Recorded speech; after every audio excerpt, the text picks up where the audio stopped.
প্রশাসন থেকে শুরু করে সর্বস্তরে যেভাবে দুর্নীতি ছড়িয়েছে কিংবা দলীয়করণ হয়েছে, এটি আসলে সংস্কারের ক্ষেত্রে একটা বিশাল সময় দরকার, অনেক সময় দরকার। যদিও বিভিন্ন রাজনৈতিক দলের পক্ষ থেকেও আমরা জানতে পাচ্ছি যে তারা নির্বাচনের একটা রোডম্যাপ চায় কিংবা সংস্কার, নির্বাচন, এই দুটি বিষয় এখন বেশ গুরুত্বপূর্ণ বিষয়।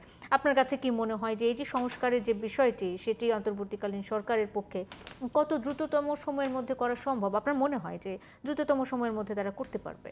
জি, ধন্যবাদ আপনাকে। অত্যন্ত গুরুত্বপূর্ণ প্রশ্ন এটা, এবং আংশিক উত্তর আছে আপনার এটাতে।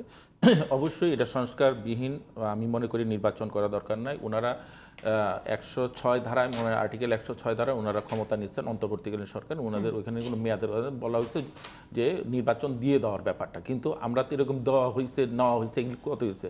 এই যে ভাই যেটা বলি, নীতি নৈতিক আদর্শতার উপরে তো কোনো আইন হইতে পারে না। জাপানে একটা পার্লামেন্টের একটা বই হলো চটি বইয়ের মতো পার্লামেন্টের, সেইখানে নীতি নৈতিকতা আদর্শটাই তাদের মেইন জিনিস। যে একজন ওভারটেক করে দাঁড়ানো, লাইনে ল্যাং মারা বা কোনো কিছু করা, সেটা তো আমাদের দেশে না। আমাদের দেশে সংবিধান যে যখন আইছে, যে যখন, হ্যাঁ অবশ্যই ওখানে তো জিরো পর্যায়ে আছে। সুইজারল্যান্ড, এইসব দেশে আমরা তো একবার হয়ে গেলাম স্বামী স্ত্রী, একবার হয়ে গেলাম আপনার কানাডা, একবার হয়ে গেলাম সিঙ্গাপুরের মতো, কিন্তু তারপর আমার দেশের নাগরিক 2 বেলাও খাইতে পারে না। এরকম আমি 5 কোটি লোকে বলছিলাম, আওয়ামী লীগ নেতা বলছিল আপনি কি এটা আমি বললাম আপনি চলেন, প্রমাণ দিয়ে আসে, আপনি চলেন হিল ট্রাক্সে চলেন, বিভিন্ন জায়গায় চলেন, আপনি সেই কুড়িগ্রামে চলেন, ইয়েতে চলেন, তাহলে গিয়ে আপনি বাঞ্ছারামপুরে চলেন।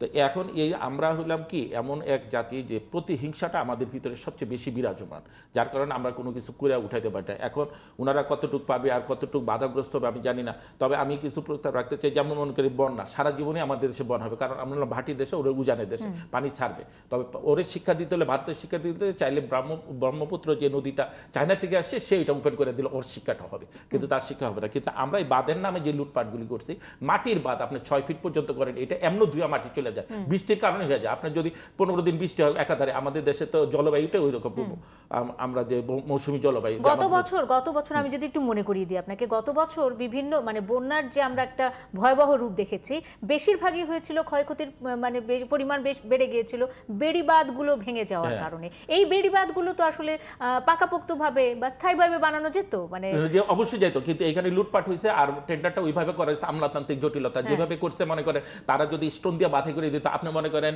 যদি আসেন নেদারল্যান্ডের দিকে তাকান, হল্যান্ড যারা বলে এখন নেদারল্যান্ড নামে পরিচিত, তাদের কিন্তু প্রতিদিন শহরে কিন্তু 6 ঘন্টা পানি থাকে, আবার পানি বেরিয়ে যায়। তারা ওইভাবে দেশটা গড়ে তুলছে। আমাদের ওই নীতি নৈতিকতা আদর্শ আছে, আমরা তো সেই আদর্শের মধ্যে নাই। আমরা কিভাবে লুটপাট করবো? আমার প্রস্তাব হলো 68,000 গ্রাম আছে। এরশাদ সাহেবের সময় ওই যেটা বললেন যে মেধার ভিত্তিতে এই যেটা বললেন যে যখন যে দল আসে তারা, এরশাদ সাহেবের সময় একটা মেধার ব্যাপারটা আমি একটু মনে পড়লো, এই কারণে বলতে চাচ্ছি।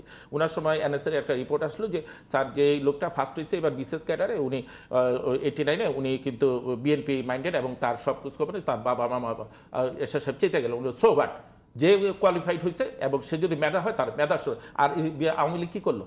হ্যাঁ, বিএনপি কিছুটা করছে, আওয়ামী লীগ 100% করে দিয়ে গেল, মেধাশূন্য রাষ্ট্র করে গেল।